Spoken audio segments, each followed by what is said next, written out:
بسم اللہ الرحمن الرحیم۔ السلام علیکم۔ قرض ادا کیجیے تاکہ نیکی کا رستہ کھلا رہے۔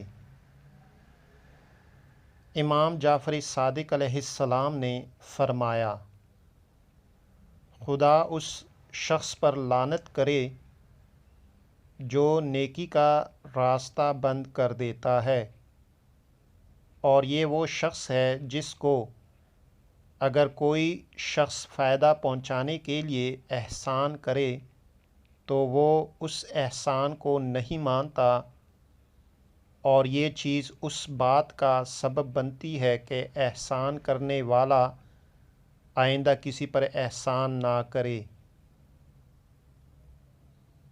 آیت اللہ دستغیب رحمۃ اللہ علیہ فرماتے تھے کہ یقیناً کسی کو قرض دینا احسان ہے،